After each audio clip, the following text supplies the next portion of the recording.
Freeze, everybody. Nobody move a muscle. Okay, yeah, that's right, eh? Electric night. Oh, you know, all in Kamloops too. Cool. Okay, if this keeps on like this, I may just take it off and shout if everybody's all right with that. And we have the wireless too, yeah, as well. I just find that if I have a wireless mic and my changer for my presentation, I tend to try and talk into the changer and change my presentation with the wireless mic. So it's like one of these things. It's kind of tough. So anyways, thanks so much for having me out. I really appreciate being here. As I said to Rose, this is my first in-person speaking event in 21 months. I usually get out and probably do at least, I'd say between 12 and 20 of these a year. And I am completely zoomed out. I no longer ever want to see a Zoom presentation. But it's really, really nice to be able to get back out and connect with you guys. Typically I'm in the Lower Mainland a lot, so it's also nice to get out into some of the smaller community BC. I'm also like kind of a gerbil, so this is, it was really interesting to be able to dig down into the data for you guys, because it was something that was new for me in terms of looking at your data up here. And I hopefully got a super interesting story to share with you guys. But before I do, just a couple of little things that I've been reflecting on over the last, 21 months.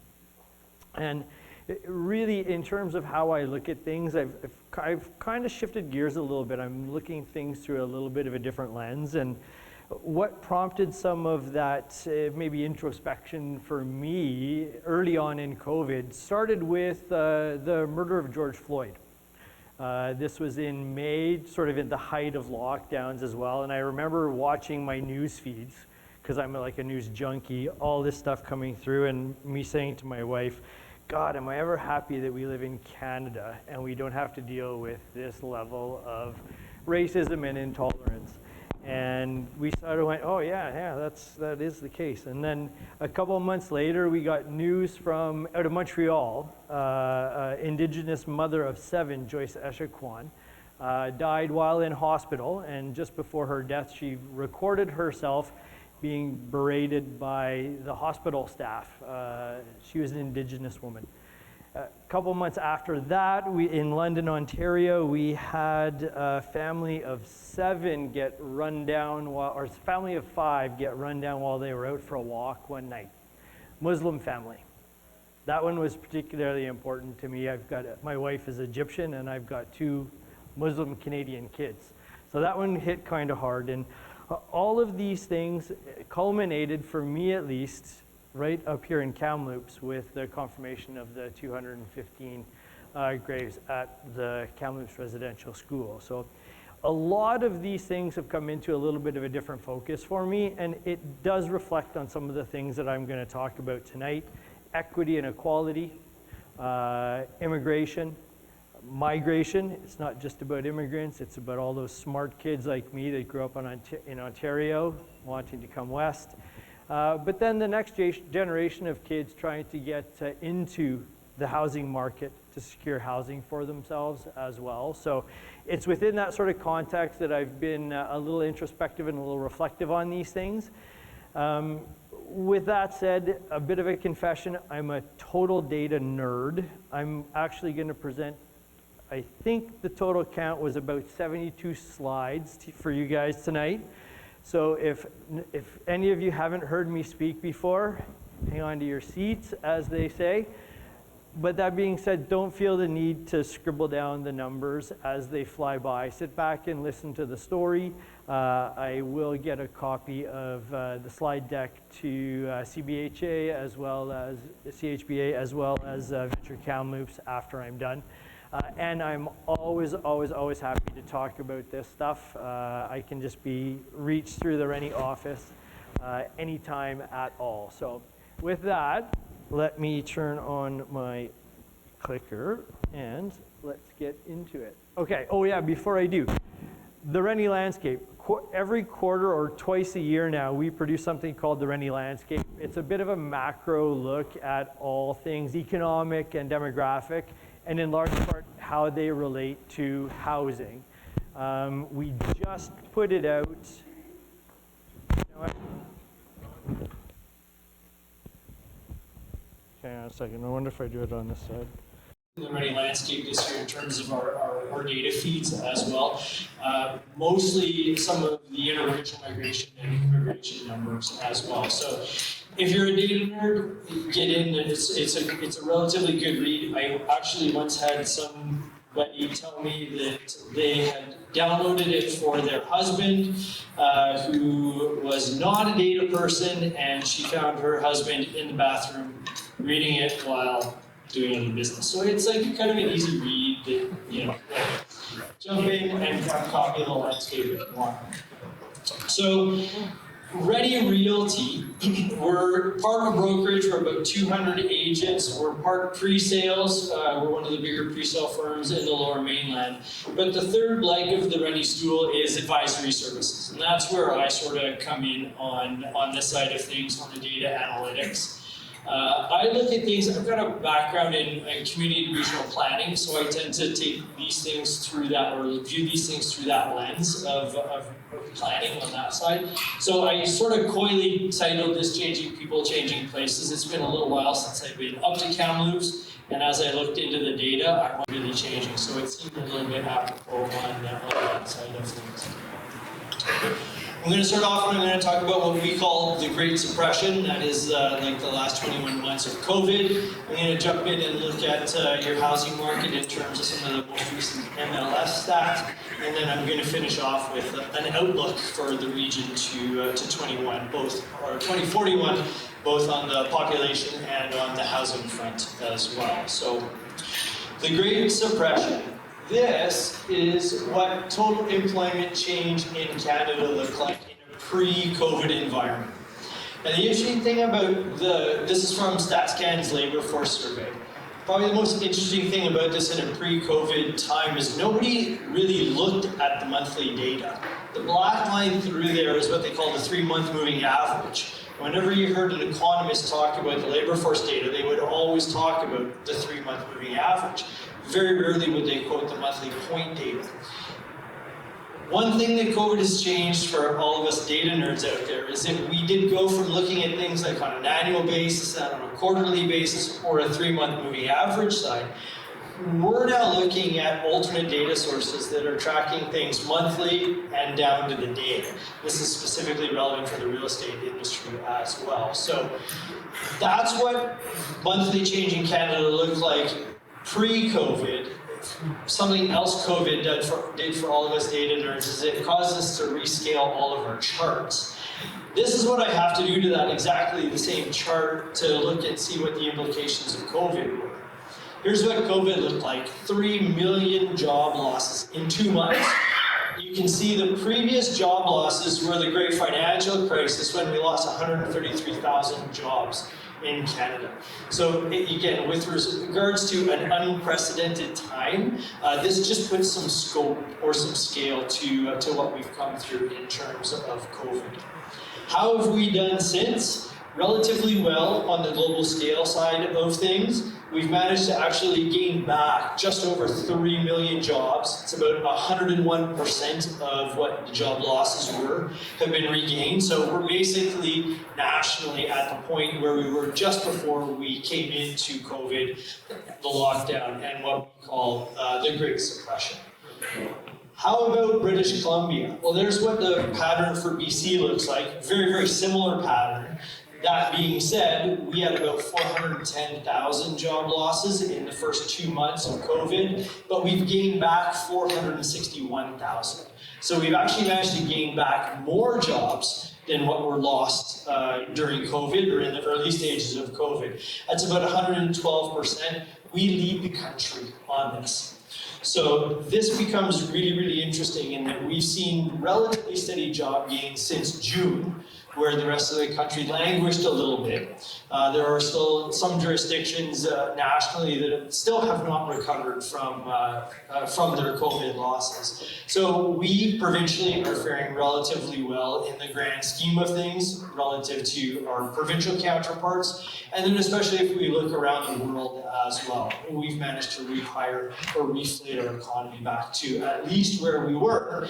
And as I'm sure a lot of you have conversations that I've had with people in the room, if anybody's trying to hire anybody right now, it's a very, very challenging thing to do with a very, very tight labor market. Now, I'm going to shift gears a little bit here. Stats Can, as part of their labor force survey, they don't publish data for jurisdictions like Kamloops. They produce data for metropolitan regions, so in the province of British Columbia, that's the Lower Mainland. Kelowna is now a metropolitan region, Abbotsford, and Victoria. But what they also do is they publish the provincial totals. So what I've done here is something that some economists may scratch their head and go, Ramlo, not so sure about that. Basically what I've done is I've looked at non-metropolitan BC by basically adding up the metro regions and subtracting it from the provincial total, right? To get a bit of a sense for where things have gone in communities like Kamloops or the Nanaimos or the Comox valleys. There's what the pattern looked like. It follows what we see at the provincial level, big declines through the early stages. We had a big, big bump in June, and then some bumping around. By and large, it was about 68,000 job losses in March, April, May, and June of 2020. But in terms of the rehiring, what that says is we've picked up, you guys, the non-metro regions have picked up about 85,000. So relative to the provincial average, you guys have been doing better on the economic front in terms of rehiring. And again, back to conversations that I've had with some of you here around the table about jobs and trying to hire folks, very, very challenging time, which hiring is on the one side, but the other side of that means that there are a significant amount of jobs out there as well. So about 126% of the initial job losses have been rehired within these big non-metro regions of the province.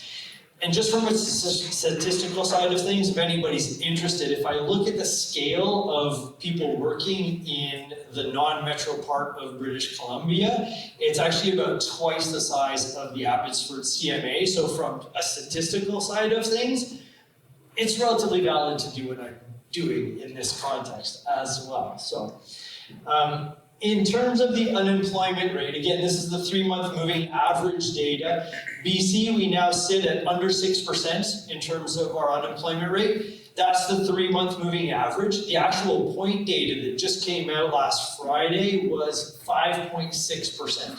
So we in BC are now where Canada was on the unemployment rate side just pre-COVID. Very, very tight labor market on that front. Canada-wide, their 3-month moving average is about 7%. How about non-metro BC? 5.5%, even tighter than what we see provincially. Are there tighter regions? Yes, a couple. Lower Mainland, 4.8% in terms of its unemployment rate. And I know some people are here from Kelowna as well. 4.4% in terms of their unemployment rate. Now, from an economic perspective, an economist would tell you that, yeah, we want the unemployment rate to kind of be in that 3 to 4% range. That's what we would call structural unemployment. That's just the bare minimum unemployment level that we need people to change jobs and retrade and rehire. We're getting back to that point really, really quickly with regard to our provincial economy, which on the one hand is a great thing. On the other hand, it can be very, very challenging for labor markets as well. So my key insight on the economy side of things, yeah, most metros as well as non-metro regions throughout the province have managed to reflate their economies, and we've survived COVID. That's not to say that it's the same jobs that it was before. Certainly things have changed on that front. So this is certainly a good thing. But again, the flip side is labor markets are incredibly, incredibly tight, and we don't expect them to get any more slack, at least in the short term. Business Development Bank of Canada, most recent survey indicated that almost half of businesses surveyed across Canada said that they either had to delay or cancel orders simply due to lack of people to produce the orders. We all talk about supply chain hiccups in the short term in terms of getting products to market. That's one of the drivers to inflation. Yes, we've seen a very, very high inflation rate, 4.4% nationally in the recent time. That is in large part driven by products, not necessarily the services side of things. I'm looking at that saying that the economists say we should be about maybe a little bit longer than we expected, up to 24 months in terms of some of the supply chain side of things. The labor issue is a much different one. It's going to last and it's going to prolong itself. Very, very difficult when you have a province saying let's up a minimum wage to $15 an hour. There's going to be wage inflation there. You've got the restaurant saying, hey, you know what? Yeah, we're going to have to actually change our particular pay scheme because we can't be open, we don't have labor. We're going to have to increase wages. Those become persistent as well. So I think in the longer term, we are going to see heightened inflation on that front. Unlike the supply chain short term, it's not necessarily going to be driven by the product side of things. I think it's increasingly going to be driven by the labor inflation side of things. So there is, in a nutshell, sort of the Great Suppression. We're faring relatively well, given what we've just come through and the magnitude of it. So kudos to everybody on that side. But this opportunity is being reflected in other markets, and that's the housing market is one of those areas that some of that great West Coast feeling is being reflected as well. This is being seen in Kamloops. If I look at total sales for Kamloops and district, the October data said there was 313 sales. There's a couple of different ways to look at this. I can look at it relative to last October. It's about a 10% decline. Boom, boom, period. In terms of last October, it was like one of the highest October that we've seen, mostly on record going back. So that side things have slowed down a little bit. But if I look at it relative to the 10-year average for the region, you only should have had probably about 240 sales. So relative to the 313 that we're actually seeing in the month, it's about a 32% increase over what I would look at in terms of what would be sort of an average sales volume for the month of October. I went back every month over the last 24 months, and it's exactly the same situation in terms of those sales numbers being well heightened above what their 10-year average is. There's been a heck of a lot of activity in the real estate market up here.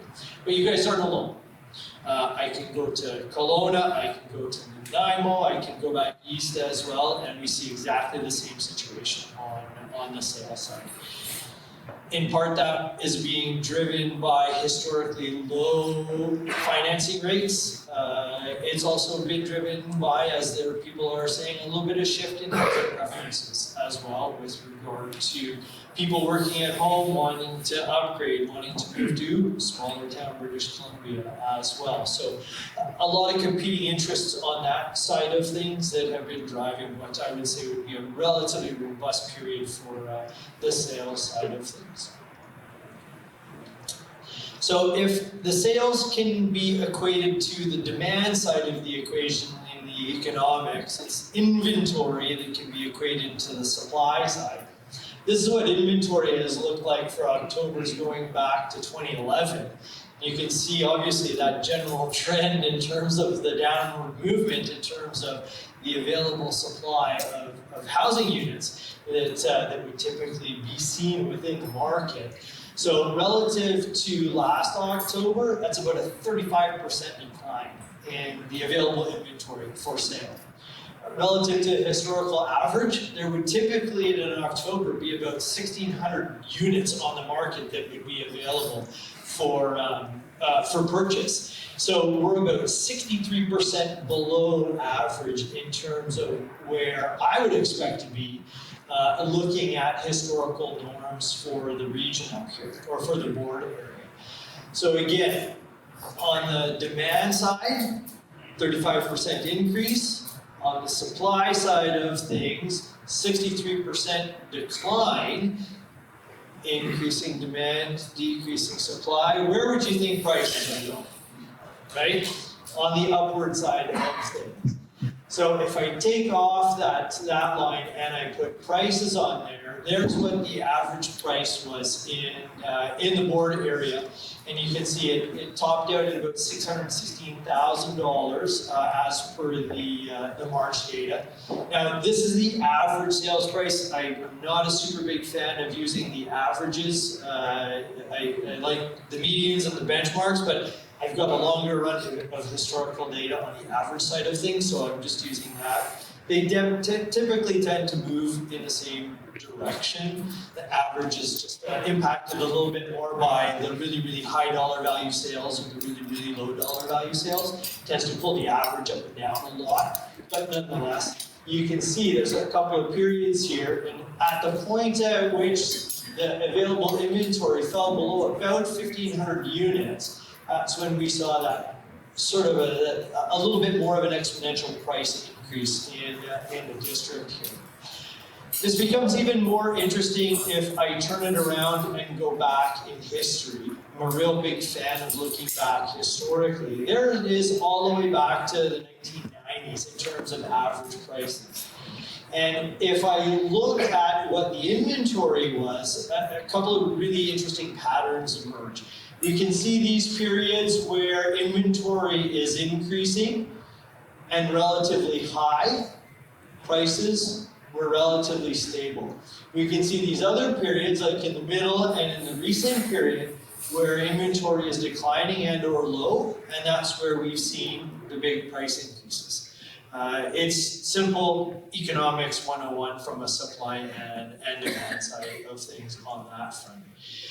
If we looked at this most recent period as well, where we looked at the available stocks that are generally falling not below the 1,500 level, but below the 1,000 level, that's when we've seen this big price increases. And since COVID hit, that's been a 48% increase in the average sale price within the boarded area.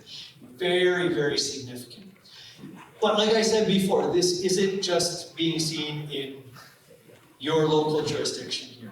The same conversation that we're having with my colleagues in Toronto, I'm getting calls from the media in St. John saying, like, what's going on with St. John's prices? It's exactly the same thing. In large part driven by a very, very low, historically low mortgage lending rate and this shift in terms of some consumer preferences on that front as well.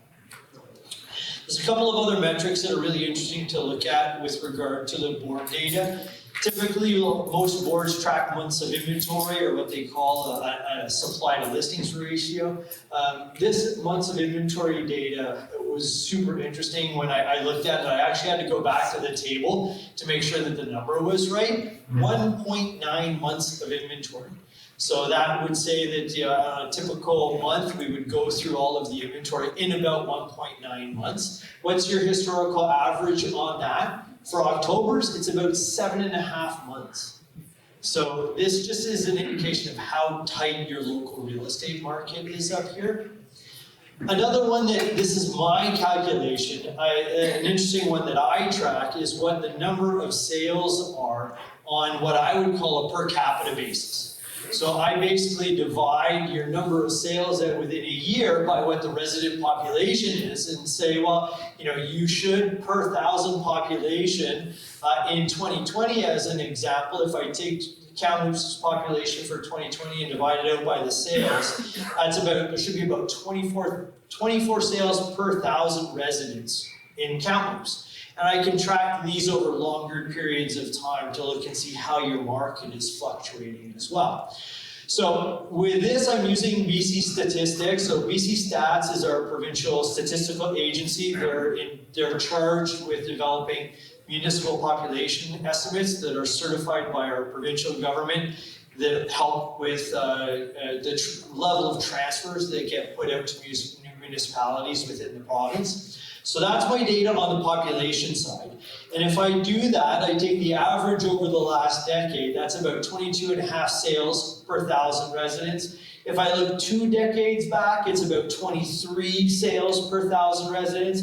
and over the last 3 decades, it's about 22.4. So for all intents and purposes, let's say that there should be about like 22.4 sales per 1,000 residents in your particular region here each year.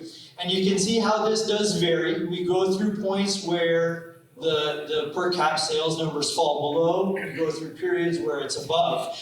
There's this Syrian statistics called reversion to the mean. So reversion to the average, which just means that over longer periods of time, everything tends to revert back to the mean. So in this context, a period where you guys are below the line should be followed by a period where you're above the line. And in a real estate context, this is what's referred to as potentially pent-up demand. So you go through a period where sales aren't quite as robust, people are sitting on the sidelines for any particular reason. They could be economic, they could be otherwise. And then something happens and everybody decides to get into the market and your ratios go up above the longer term averages for a little bit as well. So you can see over the lot, you guys did spend, after this big jump, a good period below the line. We've spent some time above the line here. And if I look at even your sales year to date at 3,324, which, Trevor, correct me if I'm wrong, I think that actually exceeds the average, the aggregate number of sales that you guys hit last year already, and we still have 2 months to go. That would put you guys at about 26.1 sales per 1,000 residents. So what's going on here? Yes, you guys have a very, very active market. 2 things can be happening to push those up, as I said. It could be some pent-up demand still left in the market, people choosing to get into the market who may have been sitting on the sidelines. The other thing that could be happening here is the base population data that I'm using to divide those numbers out could just be wrong. That leads me into my next section in terms of looking forward. I think the BC Stats population estimates that they're actually providing right now, given what's been going on in a lot of our local markets, the Kelownas, the Nanaimos, the Kamloopses, are grossly underestimating what's going on in some of these smaller communities within the province. So let me move on to that. But before I do, when it comes to prices, supply or inventory really does matter. We go through these periods where inventory is really, really tight, we see rapid increase in prices. When inventory is a little bit more robust and slack, we see less increases in prices. So I know I'm talking with regard to the MLS side of things, but the same is true on the new build side of things as well. But of course, this is all relative to particular levels of demand. And as I said, I think some of the demand side of things that I would talk about from the population are a little bit underestimated with regard to some of the current estimates for the population side of things. So let's move on to that, an outlook to 2041. For this, I'm going to step back a little bit as well. Kind of like starting out, I looked at Canada. I'm going to go back to the Canadian level and go back a little bit in time before I get to the local context here. Back in 2017, the federal government changed our immigration policy. Historically, there was kind of like an unwritten rule or an unwritten policy that we would achieve about 250,000 immigrants a year nationally. And in the last couple of years pre-COVID, we were getting up above that level. So the federal government in 2017 changed their policy. They wanted to move the immigration targets up to 310,000 in 2018, 340,000 in 2020. And then in 2021, a year later in 2018, they came around and said, oh, we're going to go one more year out, we're going to go a little bit bigger, 350,000 in 2021. That's the year that we just came through. So we didn't come anywhere near hitting that number, but what they also did last October was they revisited those targets and they upped them to 401,000 in 2021, 411,000 in 22, and 421,000 in 2023. Why did they do this? In large part, this was to compensate for the shortfall in immigration that we saw in the most recent period, in 2021. We were supposed to hit 350, in 2020, we were supposed to hit 350. We actually hit about 184,000. So if you actually work the math on that, moving up to these new targets, it basically compensates for what that shortfall was. I think it's also important to understand why the federal government is doing this. So, oh, and this one too, yeah, former minister now, because he just got reappointed, Mendocino said that we're on the home stretch. Our goal of landing 401,000 this year in 2021 is well within sight. I actually track the Citizenship and Immigration Canada data on a monthly basis, and we are going to have to process an incredible number of applications by the end of the year if we're going to hit 401. At best, I think we'll probably hit 370, given the current rate of approvals. But nonetheless, we're moving in that direction. They may come back and say that rather than the 421, well, the year after, the target may be a little bit higher to compensate for any shortfall that we see in 2021 as well. So back to my previous point, it's important to understand why the federal government is doing this, and this is a little bit of an infographic about why the federal government is upping our immigration targets. In 1971, we had about 6.6 people of working age per senior citizen in Canada. This is that point at which the big post-World War II boom was relatively young, under the age of 10. 1991, that number had fallen by about 20% to about 5.3 persons of working age per senior citizen. 2020, it had fallen by another 36%, about 3.4 people of working age per senior. Now, in 2018, the projection showed that at about 250,000 immigrants a year, that number would fall even more significantly, down to only about 2.3 people of working age per senior citizen in Canada, and our labor force in Canada would grow at under 0.5% per annum. Now, from an economic context, that freaks a lot of economists out. They'd love to see the economy grow in the range of 3.5%, 4%, especially here in Canada, where a lot of our social systems, whether it be our current healthcare system, it's a pay-as-you-go system. To some degree, the Canada Pension Plan, although it says that it is fully funded, we rely on a relatively robust economic growth to be able to fund those things. So if I'm going to come out and say from a labor force side of things, your number of workers are only going to grow by under 0.5%, and the economists say that we want 3.5%, that means that we're going to have to see 3% growth in productivity every year for that same size of labor force. We have been growing at maybe 0.25% in terms of our productivity on an annualized basis. Nowhere close to what we need. So this is what the foundation of some of the federal changes to the immigration policy are. It's basically to backstop the aging of the post-World War II boom generation into that elderly and the retirement stage of the life cycle. Noting that currently that post-World War II boom is between the ages of 55 and 75.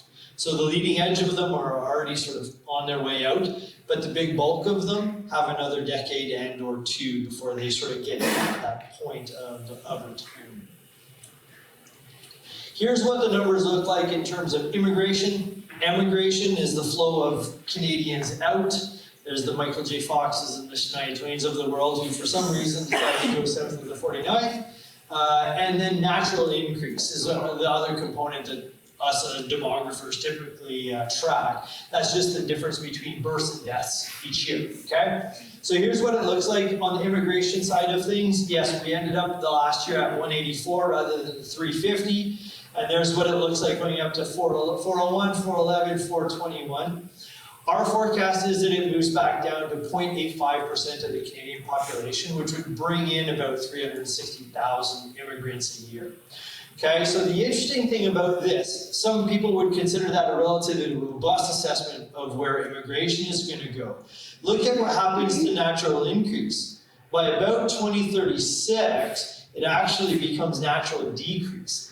And that's the year in which there's more deaths every year than there are births. And all net growth in Canada is going to be driven by immigration. Really, really interesting. So nonetheless, it's like a nerdy demographer thing, but I thought I'd share it with you guys. So, what about the implications for British Columbia on this? Well, here's an infographic of what 275,000 immigrants, pre-COVID average over about 10 years is what we got, about 375. So if that represents 275,000 immigrants annually, what are the implications for British Columbia? Well, we get about 15% of those every year, so about 40,000 of them.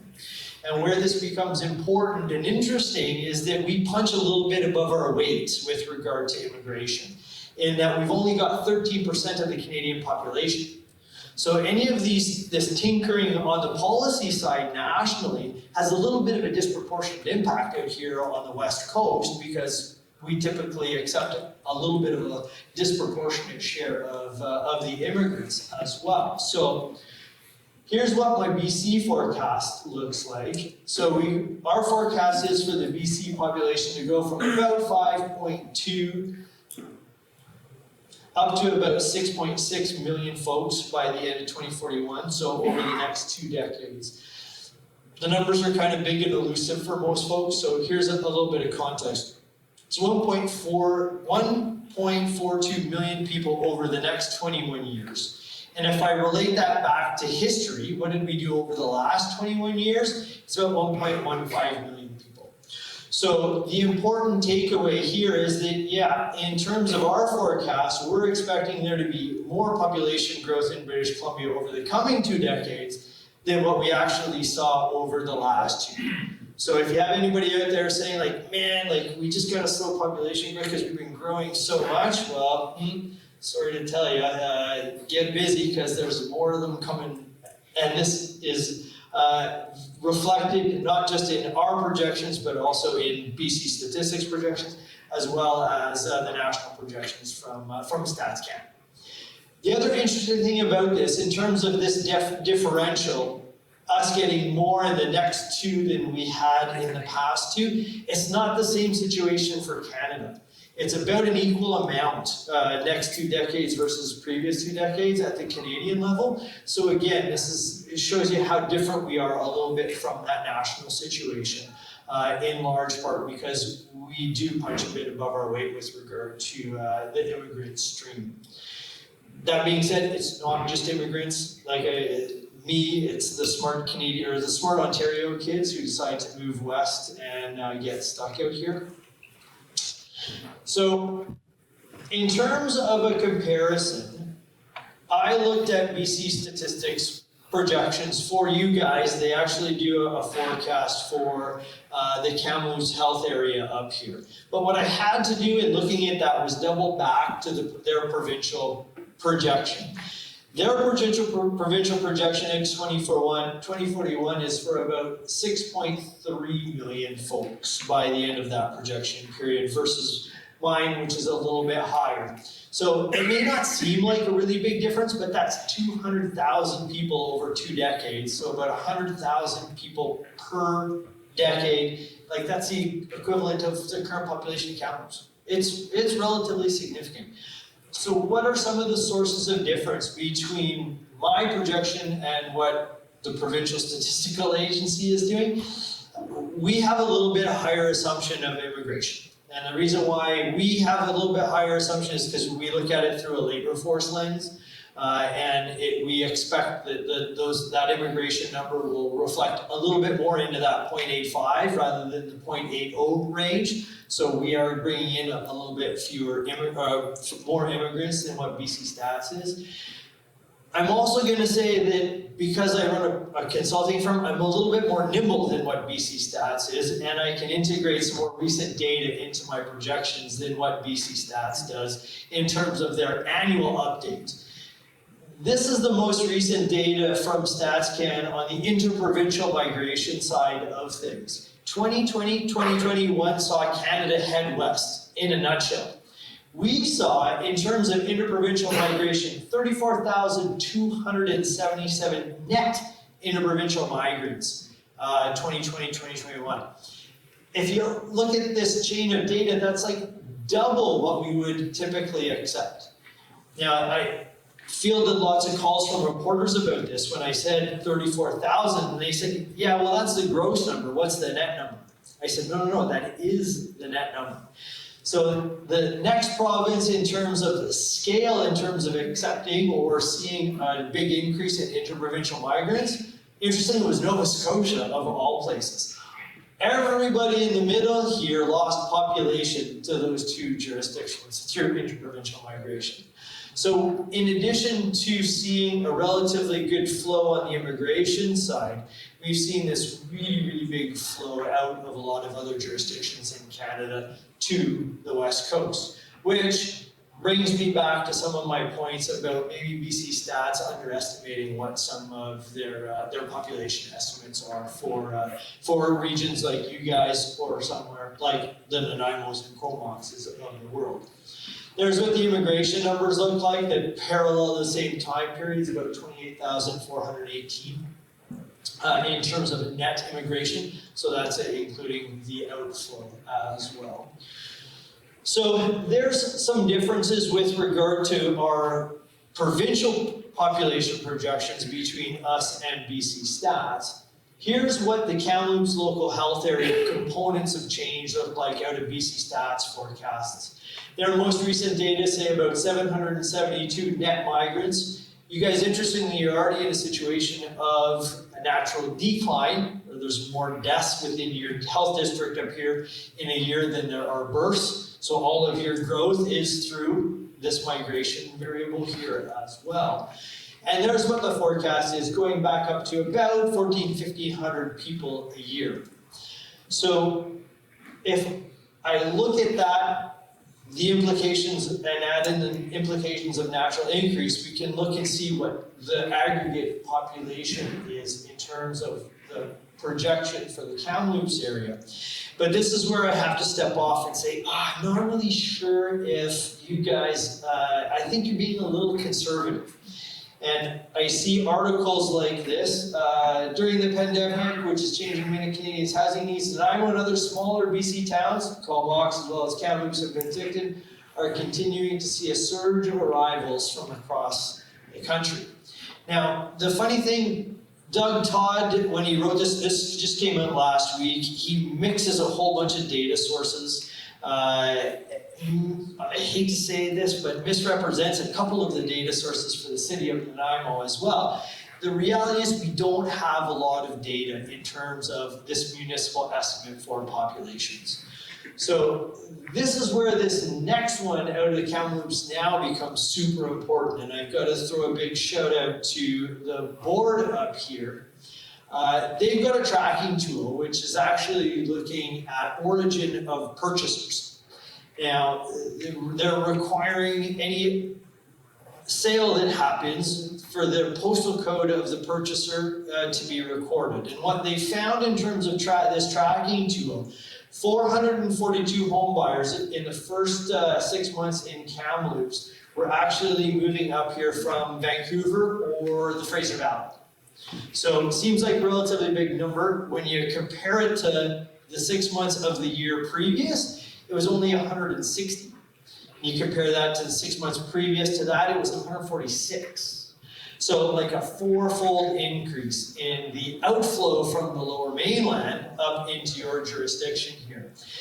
We're not able on the population side of things to track these things in this way, so tools like this are just fundamentally important in terms of getting a good sense for what's going on for these things within your local market, not just with respect to real estate, but things like population growth as well. So a big shout out to Trevor and the board for actually doing and tracking this. I'm from Vancouver, and I've sort of quietly sent this over to my colleagues at the board in the Lower Mainland, saying, hey guys, like check this out.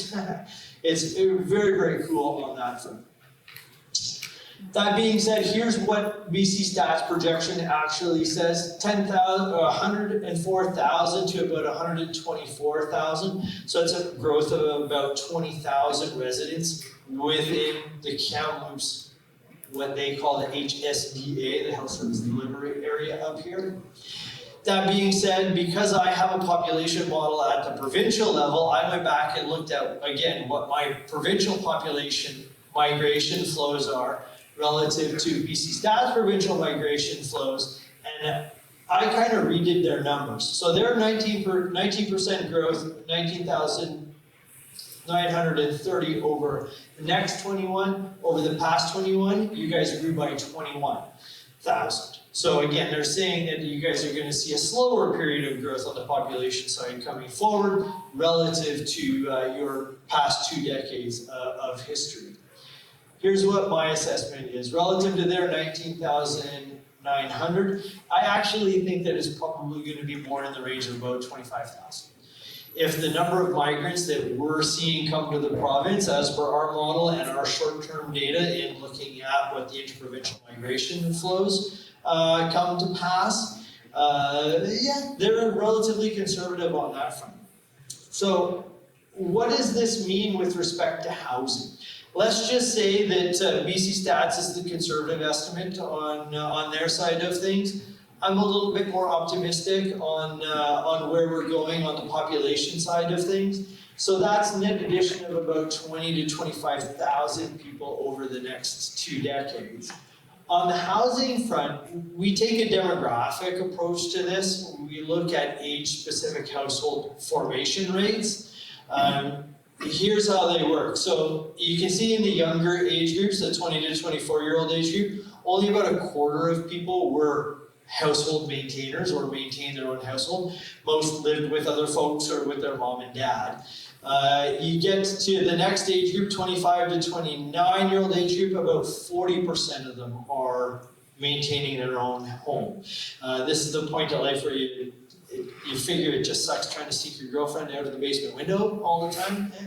And you start a household of your own, and you can see they remain relatively high through most of the stages of the life cycle. They only decline right at the end of this, once you hit the age of 85.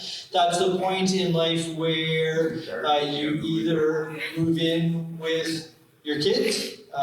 They call us the sandwich generation, where you've got little kids, dependents on the one side, but mom or dad on the other side, or you move into something like seniors care, and you're not a primary household maintainer anymore. So it's these rates in terms of household formation that we can apply not just to the total population, but the demography of that population as well on an age-specific basis to get what the net additional number of homes would be.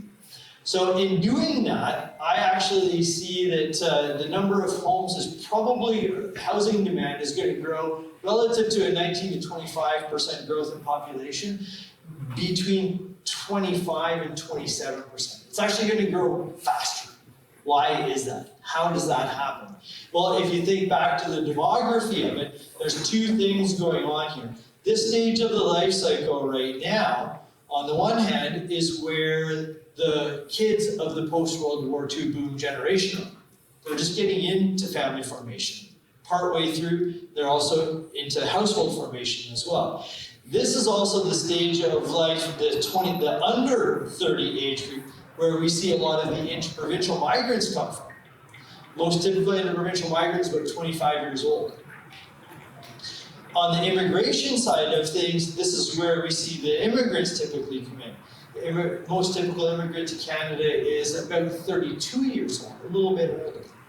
So it's through this early stage of the life cycle, on the housing side of things, where we see this big ramp up in terms of the need or desire to be in housing, but that's also where we're going to see a lot of our population growth as well in terms of the net additions.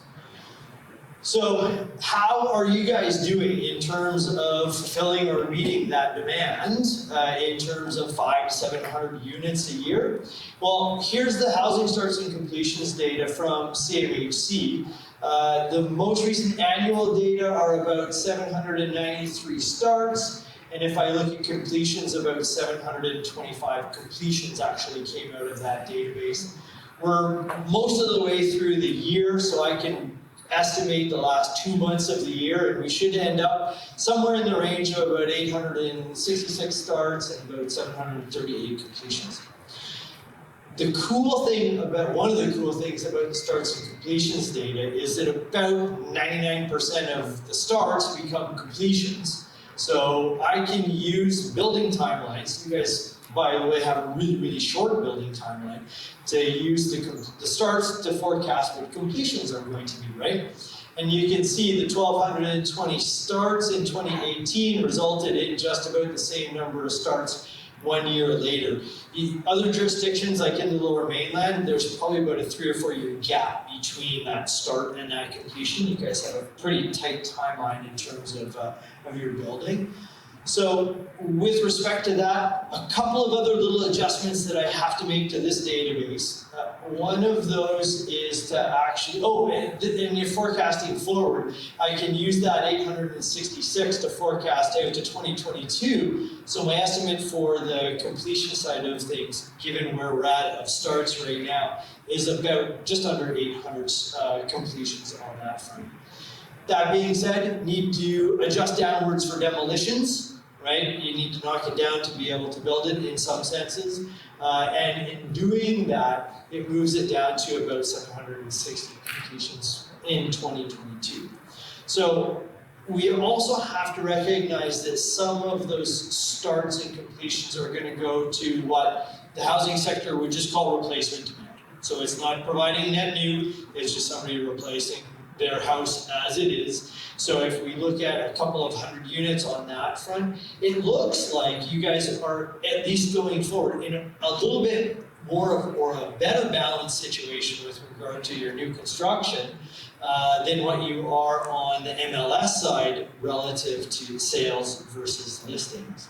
So it looks like it's a little bit more balanced, but that being said, this is all based on those population projections from BC statistics, which I think are kind of underestimating the actual flow into some of these smaller communities within British Columbia. So, all of that being said, at the top side, it looks like you guys are moving into a little bit of more of a balanced situation.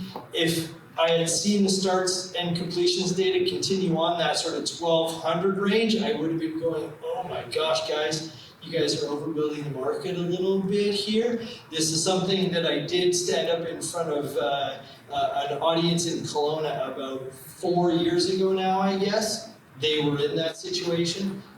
The starts fell off after that period. We also had big growth on the population side. You guys aren't in that situation. If the flip side were true and you were in the range of historically where you were about 300 units, I'd say very, very tight on that front.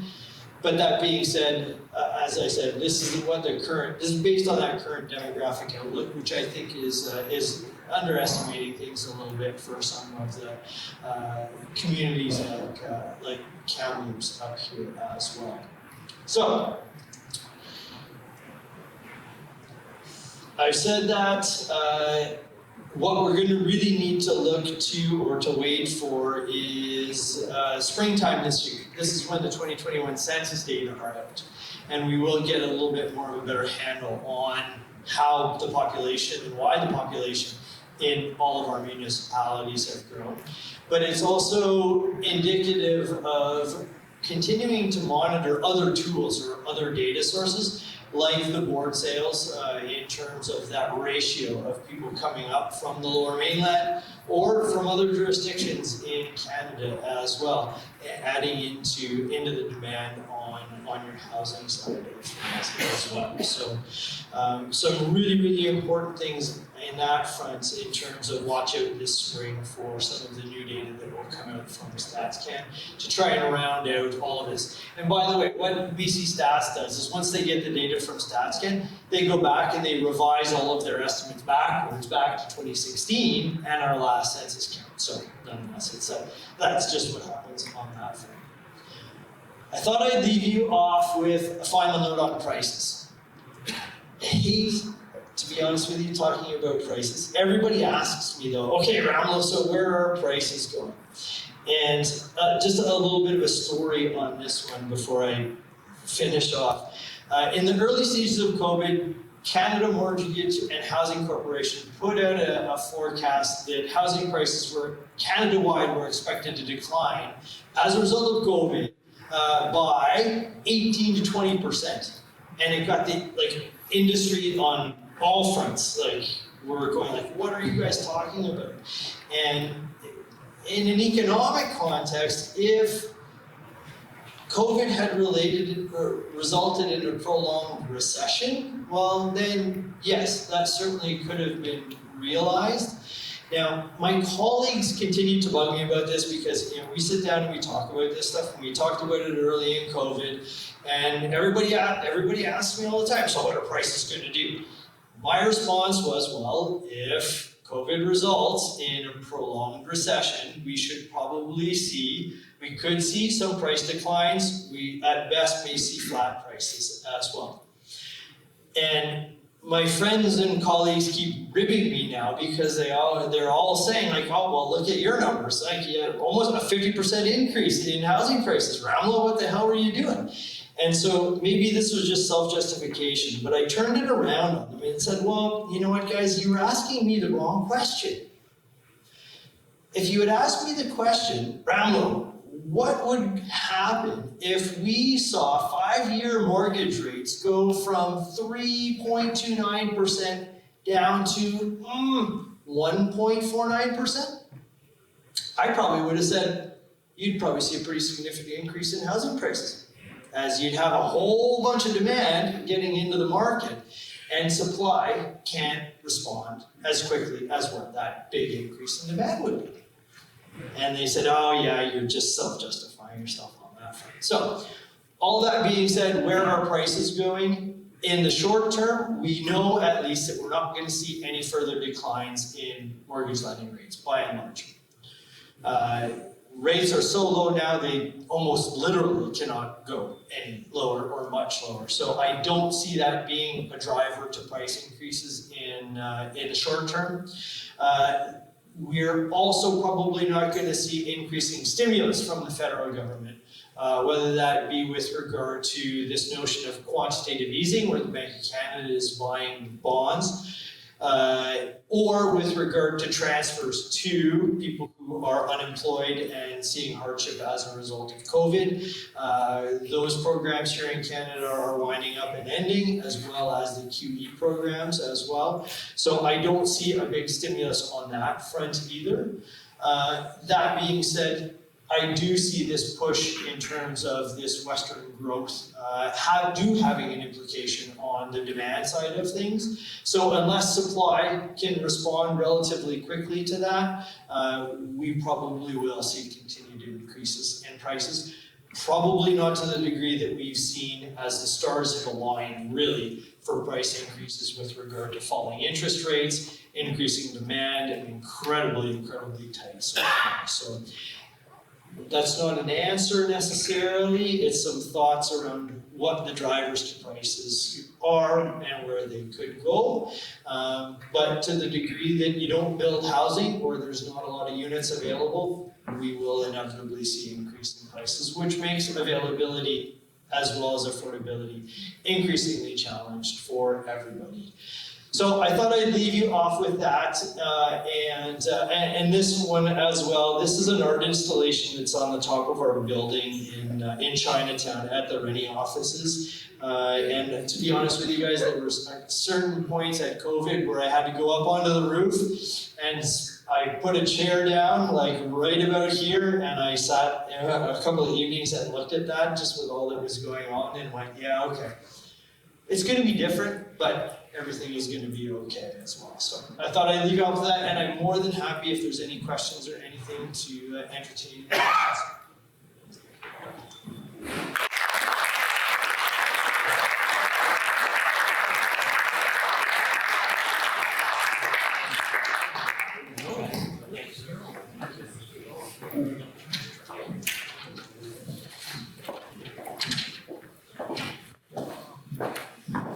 So thank you, Andrew, very much for the informative presentation and the insight. So a big hand for Andrew again.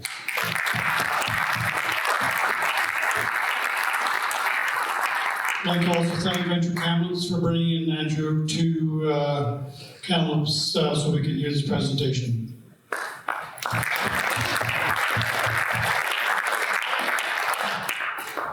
One other quick thing is, with respect to Venture Kamloops and Canadian home builders, in lieu of speakers' fees, the group has decided to make a small contribution to the Rennie Foundation, which is a nonprofit that we run at Rennie. And Rennie is committed to return that donation to a couple of nonprofits here within Kamloops who are working within the realms of affordable housing, mental health, and addiction as well. So I have to thank both Venture Kamloops as well as the Canadian Homeowners Association for that as well. And I will let everybody know once that is all in process, exactly where everything lands. So thank you for that. Thank you. Now we work the door prizes.